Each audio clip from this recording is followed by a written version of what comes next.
Andrew Neal, an investigative journalist and political commentator from Britain, recently accused Keir Starmer of misleading the public.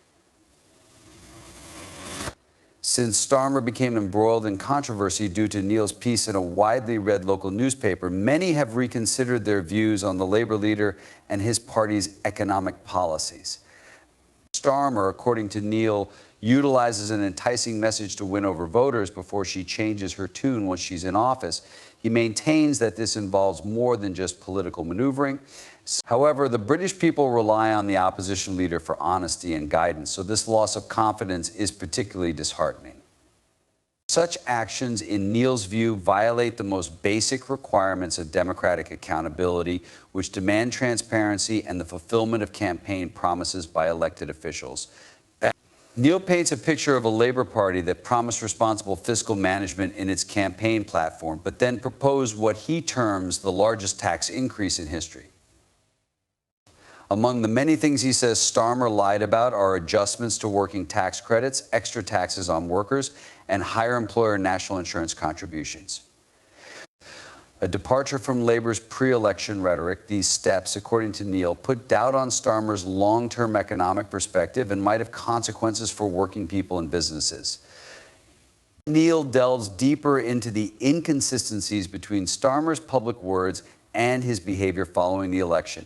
His point is that Starmer has said time and time again that the Labour Party will prioritize economic stability and avoid taxing the working class excessively. However, speculation quickly circulated that Starmer's government was contemplating massive tax hikes and ambitious expenditure programs shortly following Labour's victory.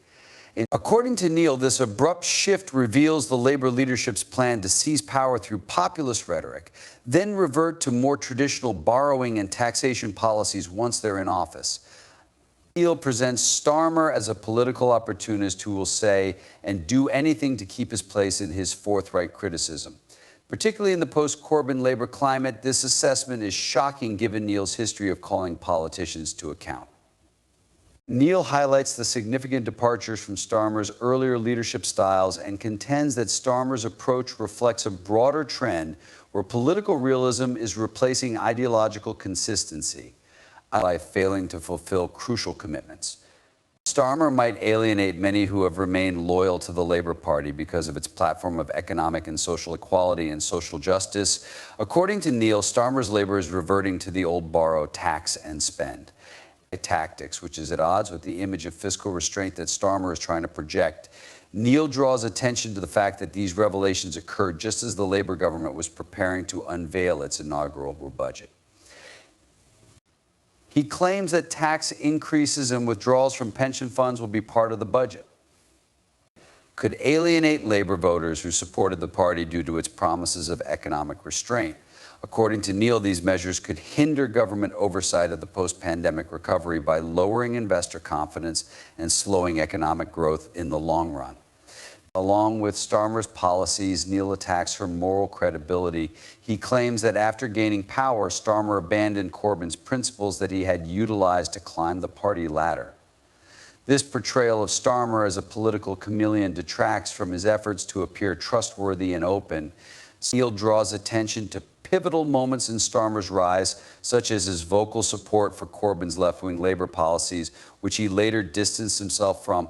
According to Neal, Starmer's planned gap reflects his desire to win over more voters and strengthen his standing inside the party.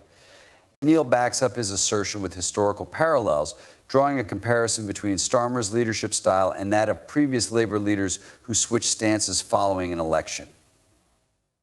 He uses instances of politicians betraying their constituents for political gain to demonstrate how these kinds of actions could undermine public faith in government and undermine political stability. Party leaders, according to Neal, run the danger of alienating supporters and undermining public trust if they don't manage to please both the people and their party's core values.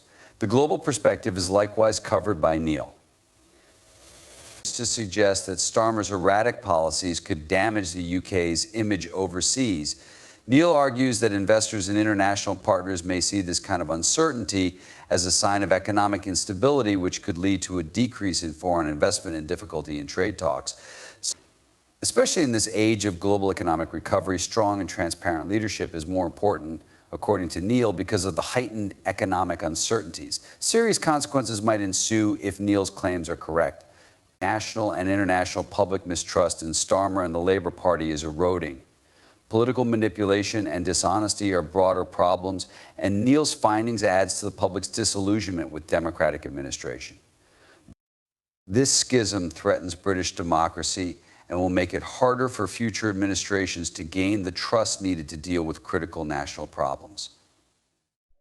As a journalist, Neal's work highlights the need of independent media in upholding democracy and ensuring that politicians are held accountable.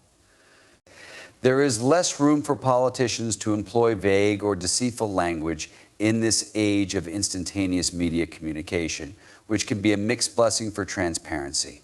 How the British government dealt with Neal's criticism reveals the country's deep divisions. Some people use Neal's claims to support their suspicions about Starmer's leadership, while others defend Starmer and think his account is sensationalist. Finally, the test will be Starmer and his team's reaction to these claims, and whether the next budget backs up Neal's predictions of increased taxes and expenditure, or if it mirrors their campaign promises. The public's opinion will have a significant impact on Starmer's reputation, as well as the Labour Party's future.